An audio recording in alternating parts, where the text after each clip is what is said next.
Forest exam కి చదివిన విద్యార్థులు ఈ తక్కువ సమయంలో అధిక స్కోర్ చేయాలంటే మీరు కంప్లీటెడ్ గా దృష్టి పెట్టవలసిన అంశాలు పేపర్ 1 అండ్ పేపర్ 2లో ఏమిటి అంటే current related ecology, environment aspect లో ఖచ్చితంగా కాపు సదస్సులు కానివ్వండి, అదేవిధంగా ఏదైతే ఈ గ్లోబల్ వార్మింగ్ ఇష్యూస్ ఉన్నాయో వాటిపైన దృష్టి పెట్టండి.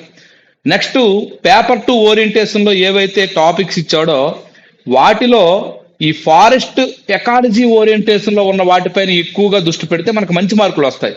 ఎప్పుడైనా సరే పేపర్ ప్రజెంటేషన్ వాకు తయారు చేసిన వాళ్ళు కానివ్వండి, లేదంటే మనం రాసేటప్పుడు కూడా మనకి ఏ విధంగా ఉంటుందంటే ఆ యొక్క ఎగ్జామ్ దేనికి సంబంధించింది. అలానే సిలబస్ లో పేపర్ 1లో మెన్షన్ చేసిన వాటిలో సస్టైనబుల్ డెవలప్మెంట్ గోల్స్ ఏవైతే ఉన్నాయో వాటిపైన, డిజాస్టర్ మేనేజ్మెంట్ ఏదైతే ఉందో దానిపైన కూడా ఫోకస్ చేస్తే చాలా తక్కువ సిలబస్ తో ఎక్కువ స్కోర్ను మనం సాధించవచ్చు.